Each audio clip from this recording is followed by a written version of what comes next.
I really appreciate you coming on, and let's get right into it. So, the first question I want to ask you is, which fear have you had to overcome to get to where you are? Could you elaborate on that a little bit, just to give me Y- like a direction to go in?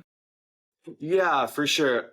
So, I think an example from my life would honestly just be like the fear of like posting content on my account. Um, and I was just always super scared of that because I was afraid of like getting judged or whatever. And Hmm. I feel like if you want to have like a reasonable amount of success in anything, like that comes with facing your fears and like overcoming some of your fears in order to get to the next level. Mm.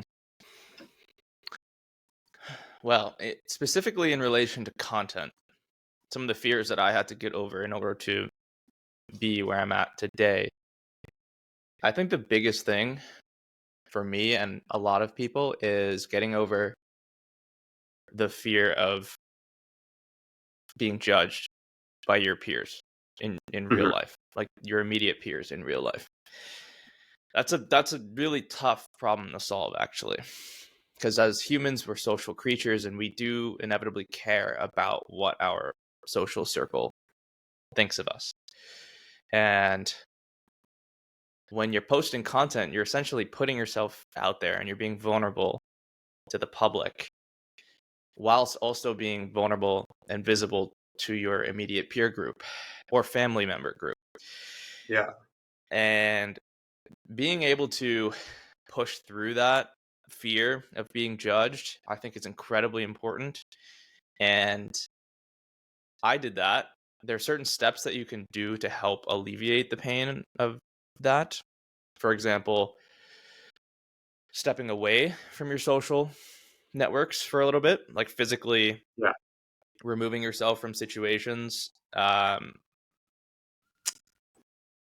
and which is what I did. That really helped me. That really helped me. I don't think I would have been able to produce the content that I was producing at the level that I was producing if I was enveloped in my social circles. And yeah, I do think that being a content creator requires a certain type of lonely life, especially in the Yeah. beginning when you're not seeing a lot of success and your feelers for judgment are super high. You really need to somehow block out that judgment sphere of your immediate peers and family members. And that could be done physically separating yourself or mentally separating yourself, whatever it is. I do think it's a necessary part of content creation in the very beginning. If you want to make content that is aligned with yourself, because you're being vulnerable and it's not comfortable to be vulnerable with people because judgment is everywhere. And yeah.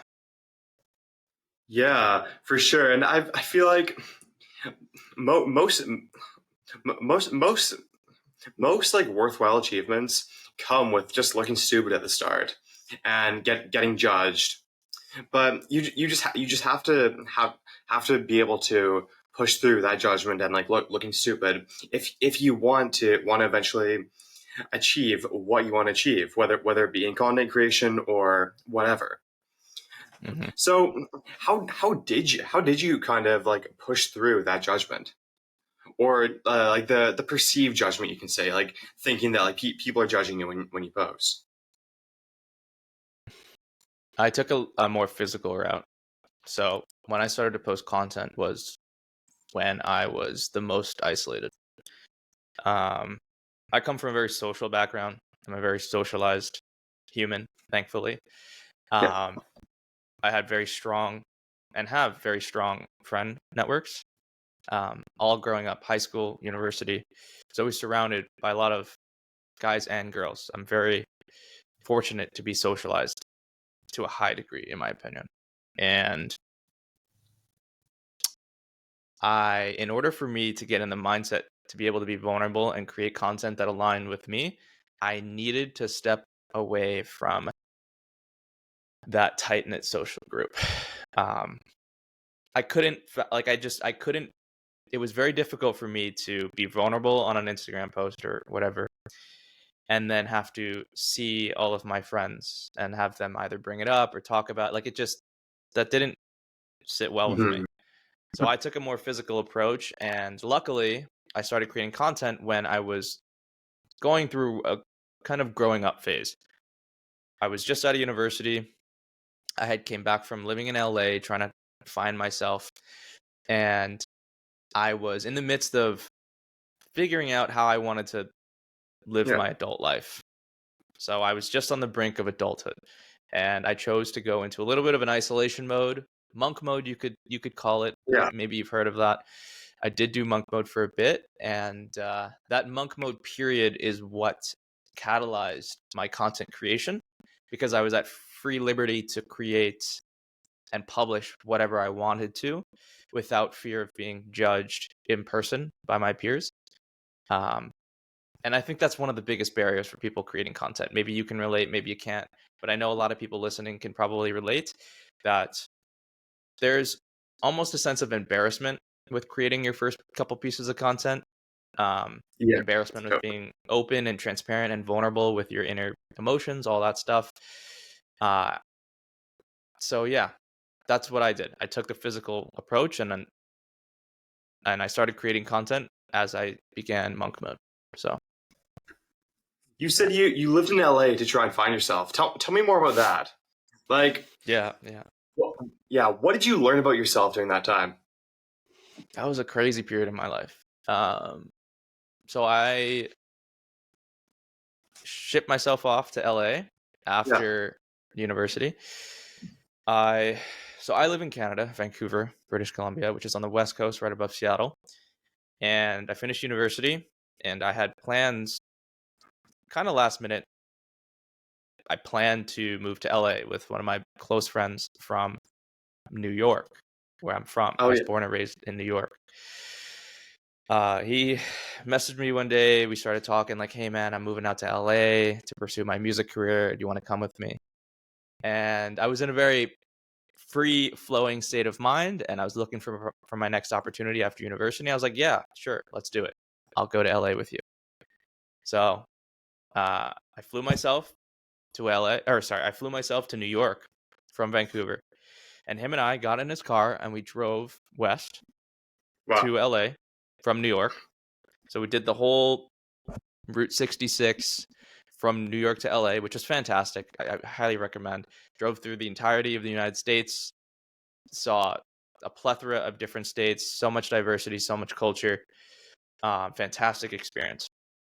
That was about a week to maybe it was like 10 days. I actually don't remember, but it was a lot of driving, a lot of traveling. We Yeah. drove for about 8 hours a day.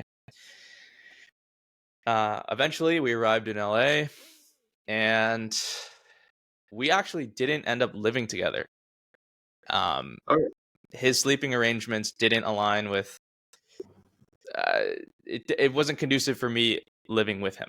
So I had to find alternate housing, and I actually ended up finding a artistic hype house content creator mumble jumble of artist house Yeah. with like 22 people living in the house. Oh. Yeah. So I lived in that living arrangement for about 5 months, bunk bed style, with a lot of people of all different walks of life trying to make it artistically in LA. We had, comedians, we had musicians, we had the whole plethora of artists trying to make it. It was a great experience. I wouldn't do it again, but I really value the experience that I had there. And to quickly surmise my whole 8-month stint in LA, I like to tell people that I learned the most important thing that I learned is for myself. In Vancouver, I'm a big fish in a small Yeah. pond. In LA, I'm a really small fish in a big pond.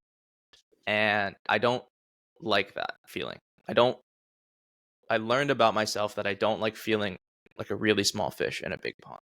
I prefer feeling strong, confident, and large in my city. And I feel that in Vancouver. Didn't really feel that in LA. I felt like I was a fish swimming upstream with everyone else doing artistic things. And it just felt very demoralizing because I just felt like I was just a cog in the machine, just one in a million. However, in Vancouver, it's a little bit smaller, a little bit more tight-knit community. The city isn't as grandiose, so I feel like my chances and odds of finding success are higher here. Maybe it's true, maybe it's not, but I feel like I'm swimming faster in my smaller pond. So that's one of the biggest things I learned from LA is that I learned that about myself. Yeah, among a million other things. But that's a whole episode in itself. I did a lot of self-discovery. I think the majority of my lessons came in the reflection phase of LA. It was very hard to it's very hard to learn while you're going through something. I've done a lot of reflecting on my experience in LA, and I'm certainly a better person because of it. And I'm so glad that I went to LA. I honestly don't look back on my experience super fondly, but in terms of the richness of growth experiences, I am so grateful for that. I think we need those experiences in our life. Like maybe they like experiences that they might not be too good in the moment, but then they teach us a lot about about like ourselves and just like life lessons in general. And Yeah. I think doing stuff like that or like going traveling, that's the best kind of self improvement there is. Yeah, absolutely. I don't know if I would agree in saying that it's the best self-improvement method. I think there's an abundance of self-improvement methods, and it's very hard to say one is better than the other. Traveling, especially solo traveling, it's a fantastic way to catalyze growth. Absolutely. But that's certainly not the best way or the only way. Growth can happen in isolation. You don't need to be traveling necessarily. Growth can happen when you take up a new hobby. For example, if you get into fitness and you don't come from a fitness background, there can be a lot of growth in that transition. There are fantastic opportunities to grow, and it's not limited to just traveling. Yeah, that makes sense. Yeah, I find it's something it's like different. It's different for most people. Like what works for me might not work for you, and like what works for you might not work for someone else. So Mm-hmm. I guess like self improvement something that like you just gotta like try different things out and like see what works for you. So I'm Yes. curious. Like I know we were kind of talking about this before the podcast. Why did you get into self improvement originally? Um,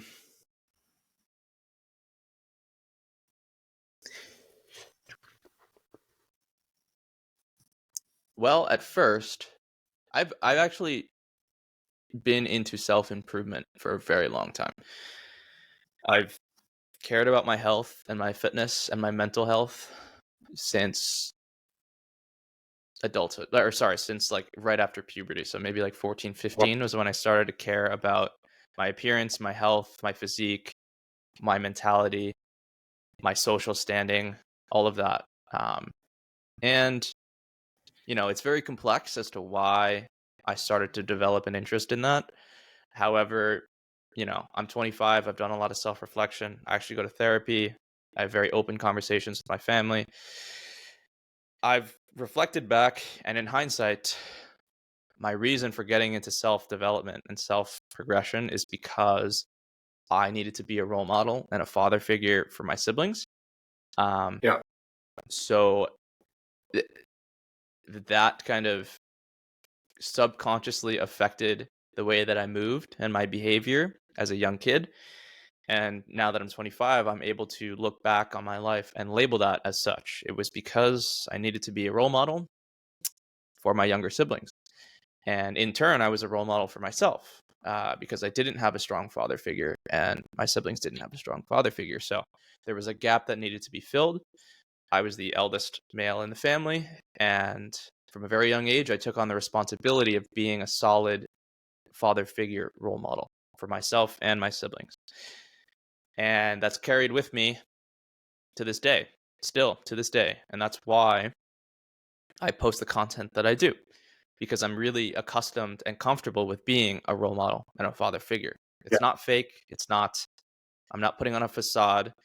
It's the fact that I've been a role model for my siblings and myself for the better part of 10 years. I feel very comfortable sharing my healthy habits, my good deeds, my proper etiquette, all of that stuff. I feel comfortable sharing that because it's authentic and it's true to Mhm. myself. Um, yeah, I have a lot of experience. Just given my circumstances, I've had to fall into that role at a very young age, and I haven't fallen out of that role yet, and I may never. Yeah, yeah, and I think like the fact that you didn't really have a strong father figure, that of course that's like definitely not really a good thing to have, but it's great that you took something that was going to be kind of a disadvantage in your life, or like something that was going to bring you down, and then you made that like one of the best things that like ever happened to you, and you made that the reason that you got into self-development and started inspiring all these people. So Absolutely, absolutely. yeah, like I think the things in people's lives that like aren't really that good, or just like unfavorable things that happen to people, a lot of the time those can be like the best things that like ever happened, if you decide to make the most out of it. So do Absolutely. you, yeah, are there any people who you look up to, like any like role models for yourself? Mm-hmm. It's not the first time I've been asked that question. Yeah. My answer is I don't have I don't have a singular role model necessarily.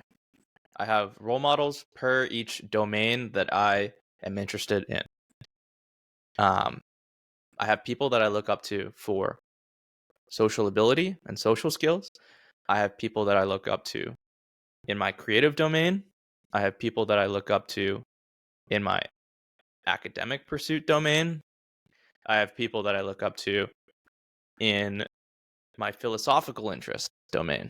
So I can certainly not pinpoint one role model who takes precedent over another, but luckily I'm pretty good at seeking out solid role models and people to emulate, um, whether that be online or in person. I have really good role models in person and online as well. For example, an online role model would be like Jordan Peterson for me, Yeah. and an in-person role model would be one of my peers. Um, yeah, I've padded my life and myself with really solid role models, an abundance of like I couldn't even count how many people I've looked up to in my life. It's almost not infinite, but so many people have helped me in my journey to becoming a better person. Um, but yeah, I can't pinpoint one, but I have a bunch, and I think that's super important for Yeah, I most think people. that's a good way to be. Hmm. Yeah.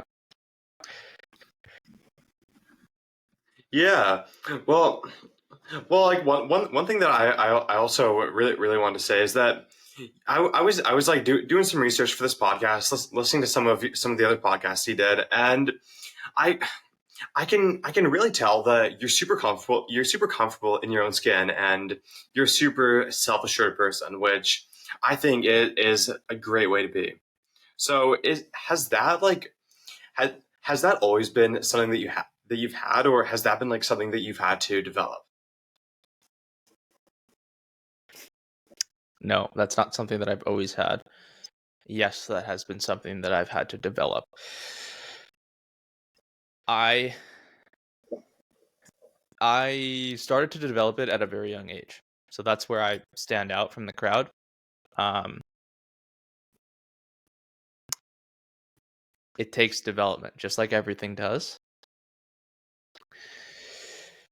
But I've been self-aware and conscious of my social standing and confidence standing Yeah. from a very young age.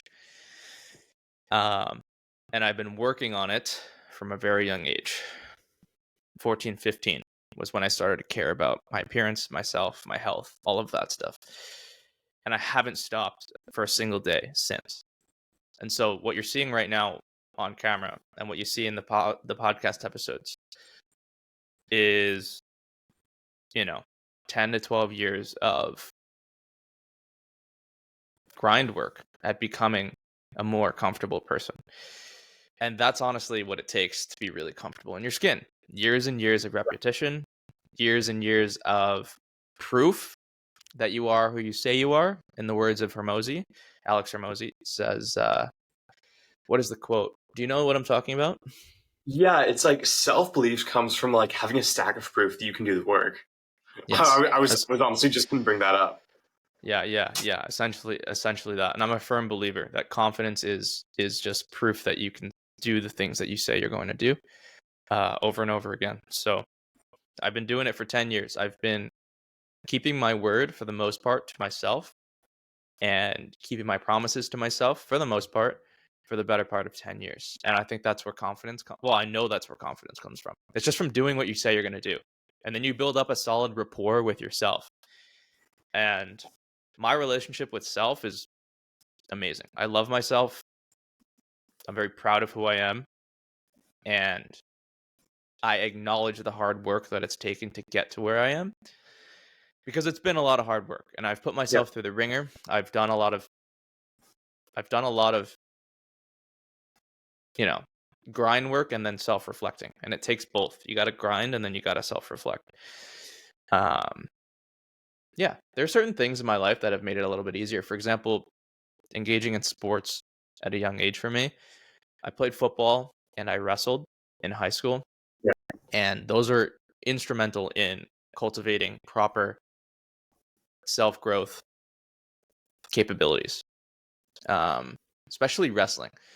Wrestling really instills in you the fact that your success is determinant on your behavior and nobody else's behavior.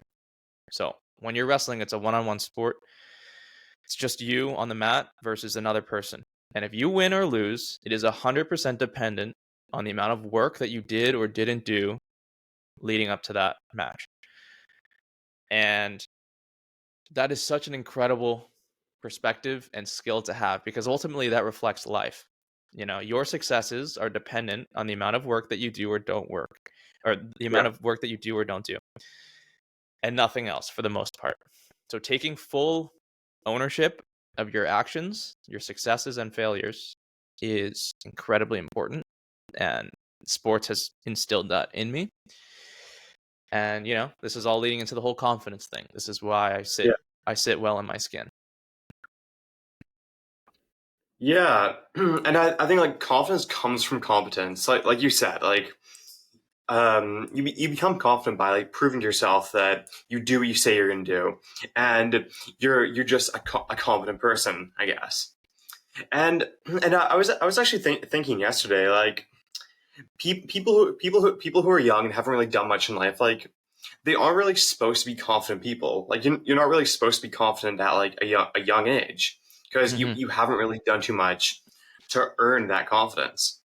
So yeah, I definitely agree with you. Like confidence is definitely something that you have to develop just by like doing the work and then doing what you tell yourself you're going to do. So yeah, Absolutely. I really want to dive into like your content creation, because that's something that you've proven to be very good at. And Mm-hmm. I think you gained 100K followers in less than a year, or like 6 months, something like that. Like Yeah, you got big really quickly. I So did. Yeah. yeah, so I just want to ask first off, like, because thousands of people create content and want to achieve the level of success that like you're at. Why do only some people achieve that level of success? Or like what do you think would be what do you think is the reason why only some people end up becoming successful at creating content?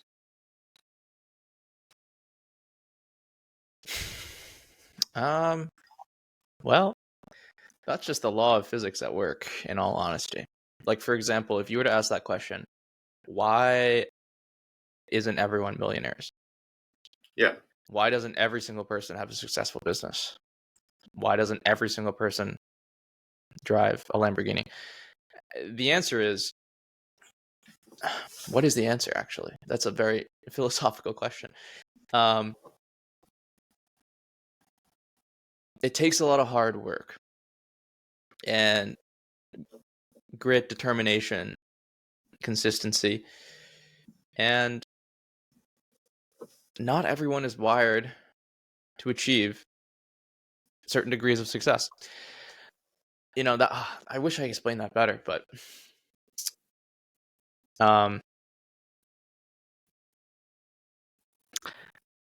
that's a hard one. I don't have an answer as to why not everyone has social media success. I don't know. What do you think about that? Yeah, I don't know. I think I think it really comes down to focus. Like I think a lot of people they make the content, like they try, but I guess they're just not focused enough or like obsessed enough. Like I think like I was creating YouTube videos for like a few months, and it didn't really go anywhere just because I wasn't like obsessing over YouTube and just like super focused on it. And I Mm-hmm. guess like another part would be just like learning and being good at like learning new information and like iterating and improving. Because I know that consistency is not enough. Like um you can post content for like a thousand days in a row, but if it's all shit content, then it's not going to do well, of course. You So know what I it guess just is? like yeah. You can finish what you're going to say. Oh no, Before you. no, no, you can. After thinking about it a little bit more, I would actually say I would boil it down to the word authenticity. If you are truly interested in the content that you are creating, I think you will be successful. And that same principle applies to business. Let's say you have two people and they both start a bakery. Yeah. One is incredibly interested in the science behind baking, you know, all of the different types of bread, the different pastries. Their whole life is surrounded around baking. And this Mm-hmm. person over here just wants to open a bakery because he or she sees it as a quick cash grab. You know, it's easy, it's cheap, the labor, it's cheap, whatever. Inevitably, what's going to happen is the person who's incredibly passionate about baking will likely rise in success to a higher degree than the person that just cares about the money that the bakery can produce. Same exact thing applies to content. If you are authentically interested in sharing the ideas that you have with people online, you will inevitably find success if you are self aware enough to adjust your trajectory accordingly. But that's what it is. It's authenticity. Are you authentically interested in the content that you're creating? And that's the disparity between creators who are successful and creators who just are noise in the machine. And, you know, that's where I think I draw my success. And I think that's why you and I are on a podcast call right now, because you may be able to sense my authenticity in my content.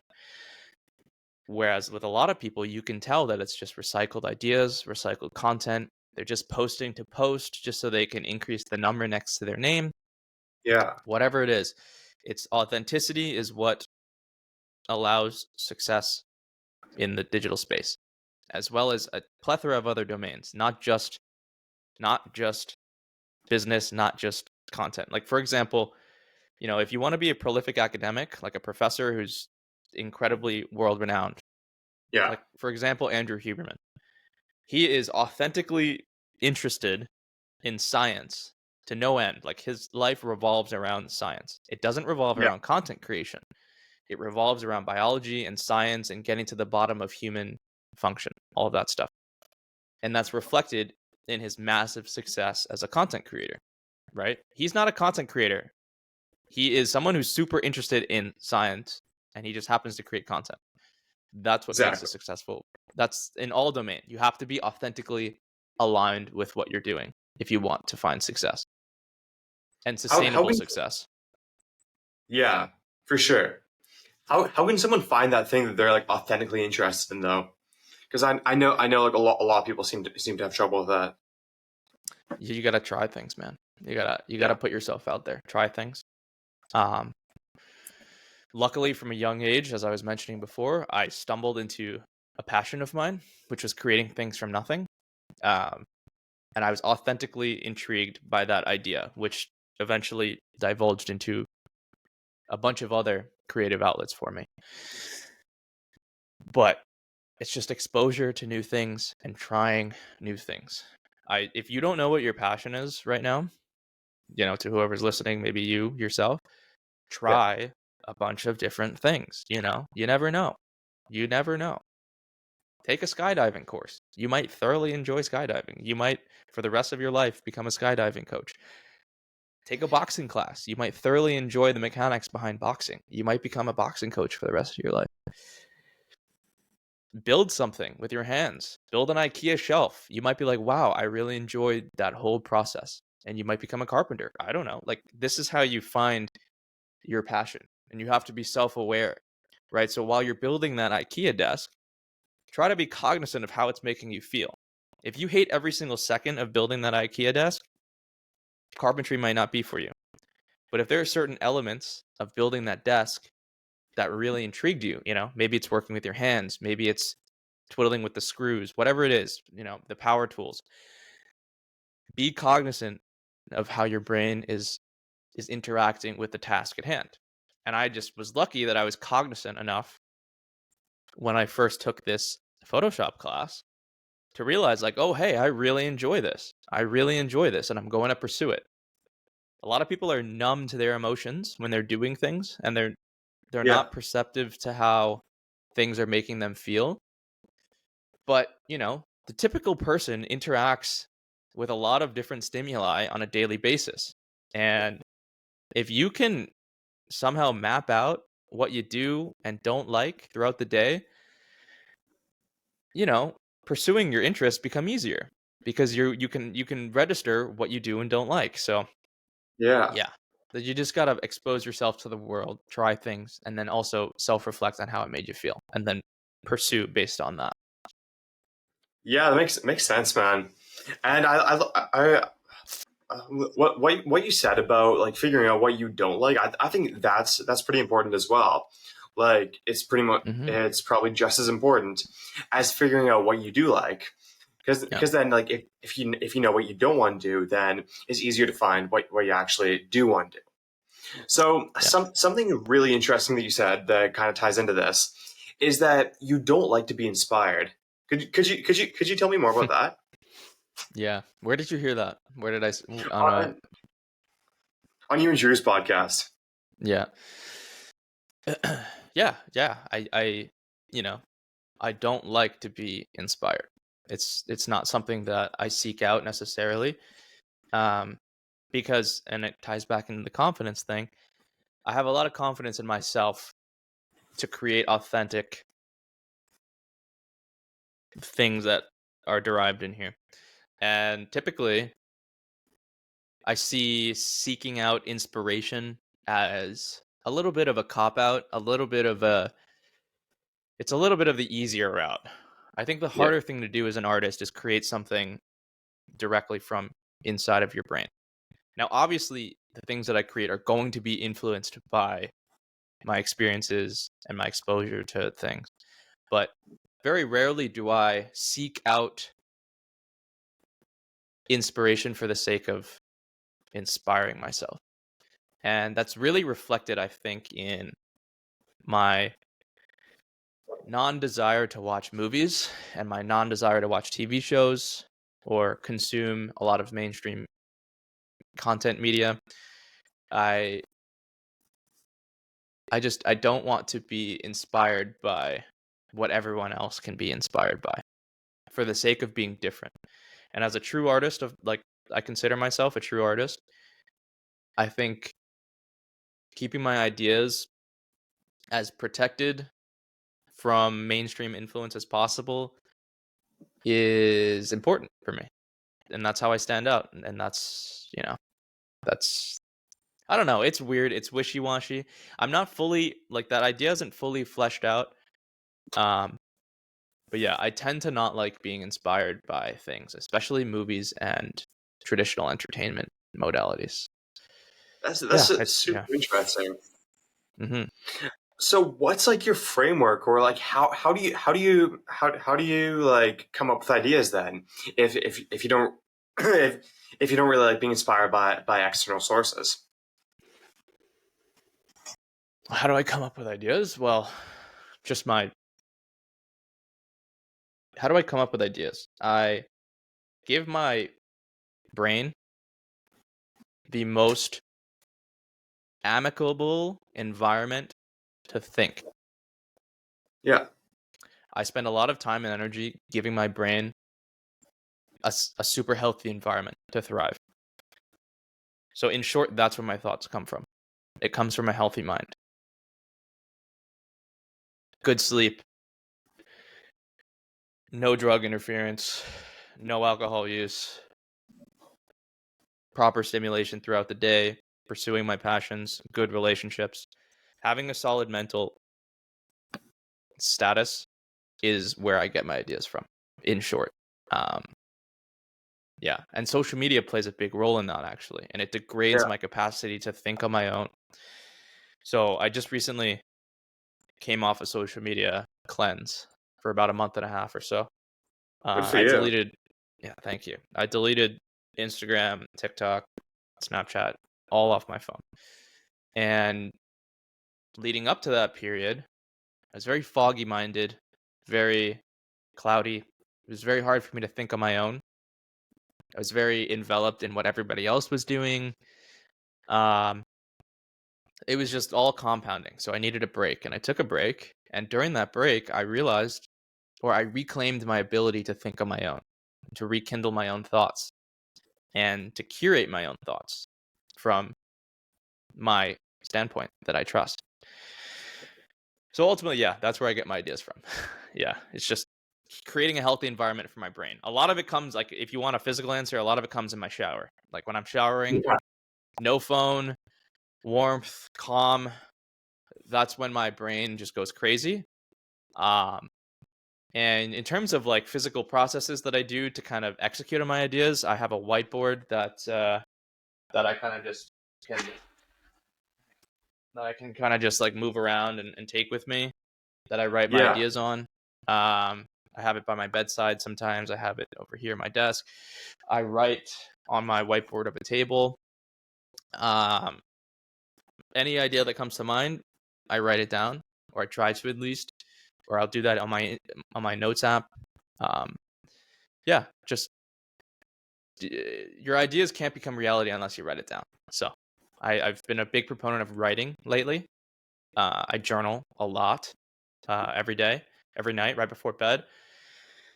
I recap my day and how it, yeah. like, certain things made me feel, and that has improved my life astronomically. Um, yeah, so writing is how you think, essentially. Like, thinking is not really important. Like, it's thinking is only half the battle. Writing is formalizing and tangibilizing your thoughts, and that's when your thoughts actually have impact. Is when you write them down, and that's reflected all throughout history.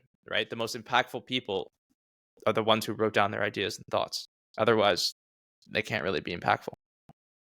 Yeah, I was in Ireland maybe like a month ago. I actually saw Jordan Peterson, which was such a cool experience.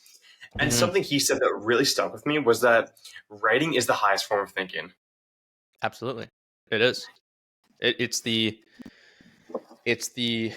so I would like an analogy would be, if thinking is a boat, writing is the propeller that goes on the boat.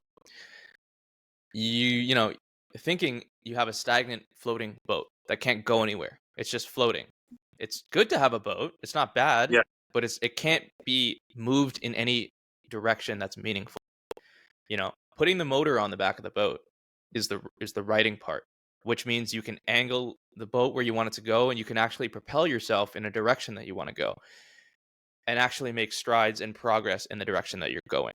So, that's a solid analogy, actually. 100%. Yeah, and I find also just like going on walks is like a great way to think and like come up with ideas. Like Mhm. I went on like an hour-long walk, I think at like 7 or 8 in the morning today, and it was great. Like I came up with a ton of new ideas, and Yeah. I feel like that's just one of the best ways to start your day. It Do just you write gives them you like, down anywhere? no, I You really should should. though. Like if I come up with like a really good idea, I write it down. Hmm. But yeah, I Bring a like notebook with if you could give a TED talk on anything that you haven't spoken about yet in your content, what would that be? you. Oh. Um, I would talk about the negatives and downsides of content creation. Oh yeah, That's yeah. not something that I'm not open about on social media.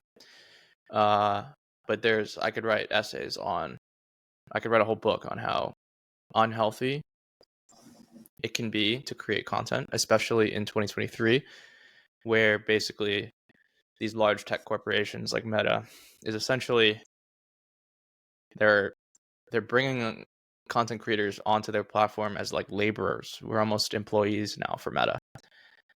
So it's a very it can be an incredibly toxic relationship to form content creation. You need a lot of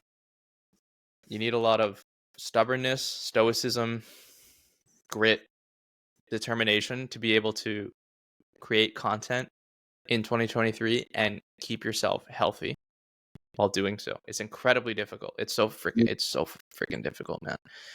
Hence why I also took that month off from social media. It wasn't just the consuming part, it was the pressure part, the numbers part, the engagement part, the views part, the losing followers part.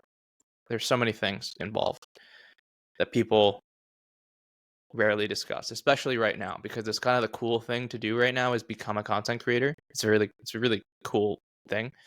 Meta is successfully pushing this idea that being a content creator is the new 9 to 5, like it's the new way to make money and be successful, which I don't think is true at all.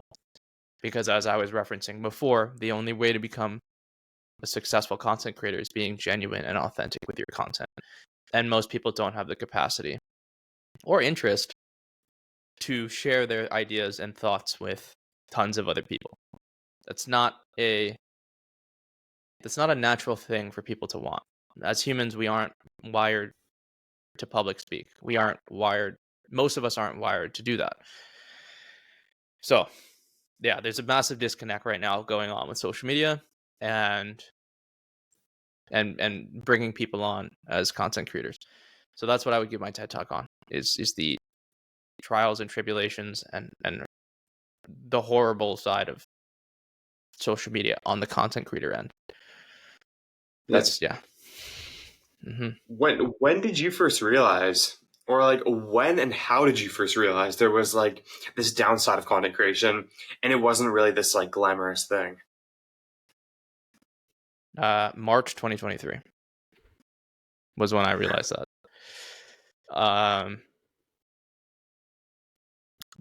That was a day when the algorithm changed. The algorithm changes all the time, but it was like around March 8th. Me and a bunch of other creative friends noticed like a stark dip in our engagement, and we were no longer gaining followers. And that just so Really? happened to be the day that Meta rolled out the Meta Verified program, which is the blue check next to people's names. So there was some sort of shift behind the curtain that none of the creators could see. And prior to that, I was growing at astronomical rates, thousands of followers a day. But then on March 8th, it all stopped. And that was the day that got me thinking about the negatives. Because from then on, I was upset that I was losing followers. I was upset that I wasn't gaining as many as I was. I was upset that my reach wasn't as good as it was. And it started this uphill battle of trying to regain these artificial metrics. And that's what Yeah. they are. They're artificial metrics. They're not real. They don't equate to anything. They don't equate to dollars. They don't equate to fame. They don't equate to security. Nothing. They don't mean anything. But here I was, trying to chase them so intently, just like so many other people.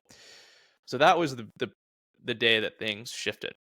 And I went through a very difficult time in March, April, May, June, trying to recoup my prior status as a content creator. Yeah. But to no avail, because I just felt like just to no avail. I was trying my hardest and it was sucking the life out of me, and I was becoming unauthentic to who I wanted to be. I was then creating content for the algorithm and for the views and clickbaity stuff, and just I wasn't being authentic. So that's when it started. And as I was going down in like mental health and like trying to keep up with all this stuff, I'm very self-aware, so I caught myself at one of my low points, and I said, this is enough. I'm not going to continue to treat myself this way, and I'm not going to continue to treat my content this way. I need to find a better way. And that's when I took my month and a half break, and I rediscovered myself. I rediscovered what I actually like to do, the art that I like to create, and I have a new outlook on Instagram, and the metrics, they don't mean as much to me as they used to. I really try to treat them as vanity metrics at most, which means that they don't have any value. And up until today, I've really been successful in doing so. I feel a lot healthier about social media, especially the content creating side. Yeah, so I'm excited for the future. I'm excited to create authentic content again, and I will continue to do so. And I will see success. I know it. I'm so confident in it because that's where I garnered my initial success, was being authentic to myself. And I've reconnected with that authenticity, and it's just a matter of time. Yeah, of course. What do you think's the bright side of that, though? Like, or what do you think you can do to make the most out of that, and like turn what Meta did into a good thing that helps your brand rather than puts it down? What do you mean by that? Like, I guess just like how how can you find a way to like make the most out of the new like algorithm change, and make it so instead of that, like make so you like lose followers, and like your account doesn't do as well, like have it go from that, something that's hurting your brand, into more of like a good thing, and have that be something that like improves your brand, I guess. Um, well, it's difficult to take what Meta does, and I I don't have the best answer for that. What I would say is just being transparent and authentic is how I'm going to overcome the challenges that I face with Meta and social media.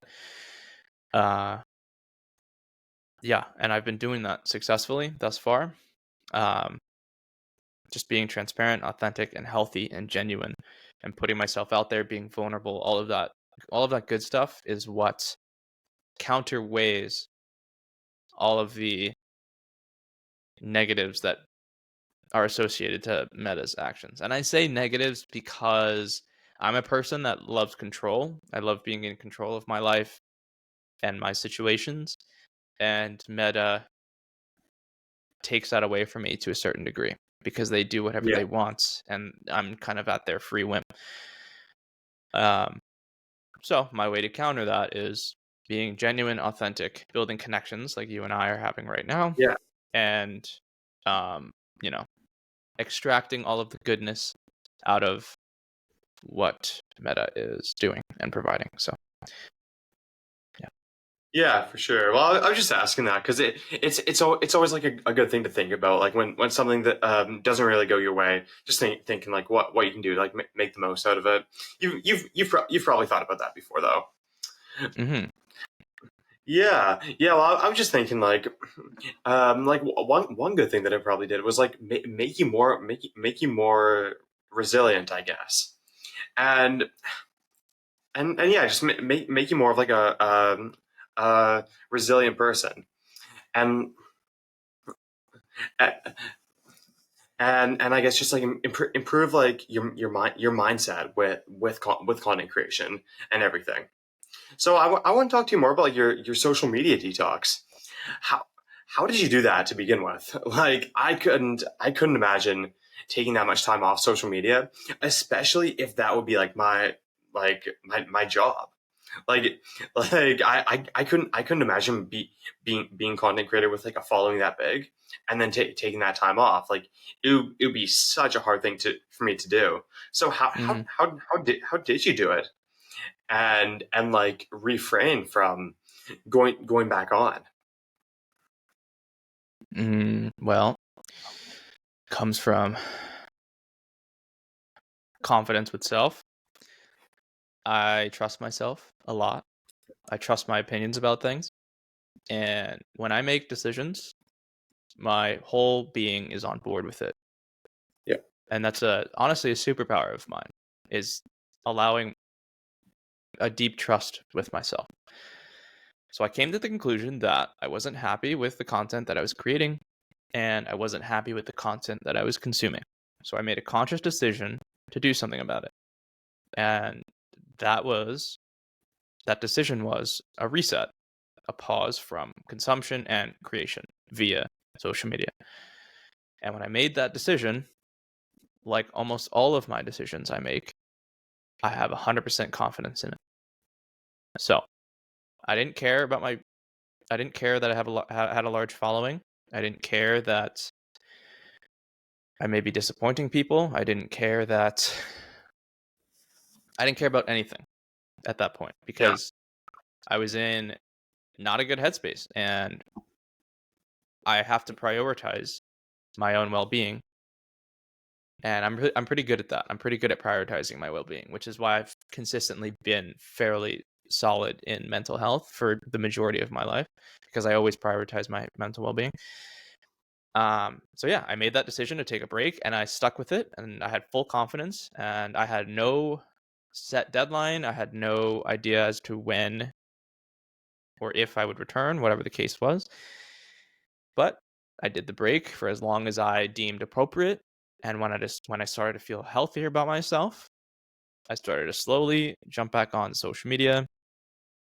And, throughout this process, I did keep my audience slightly informed. I gave little hints as to how I was feeling or what was going on. And I think it's really understandable. Like, people can understand how social media, especially on the content creator side, can get to you. Yeah. So yeah, I didn't receive any backlash or negativity at all from that. If anything, lots of support.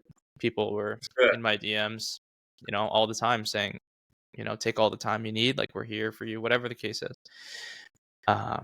Yeah. So, the larger lesson at hand here is having full confidence in your decision making and trusting that, your thought processes and your opinions about yourself are true. I think that's integral to being a self-actualized person. And that's a huge part of self-growth and self-improvement, is having the utmost confidence in your decision making, because ultimately you're the only one that care. Like, you care about you, like, you individually care about you the most in this world. There's no one that cares about you more. Like, you have to take full agency of everything that you do, and it begins with having a super solid confidence in your decision making and your opinions and your thought processes.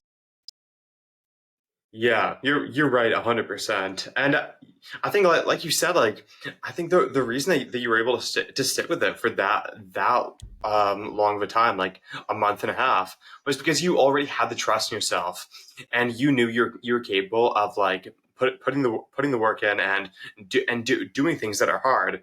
So so I it was like because you did because you did other hard things like putting the work to like get big on social media and stuff. You had confidence in your ability to do something else that was hard, which was like leaving social media for a bit. Absolutely. So Yeah. yeah. So the last question I want to ask you is a question that I asked like quite a bit of my guests. What is something that you want to do before you die?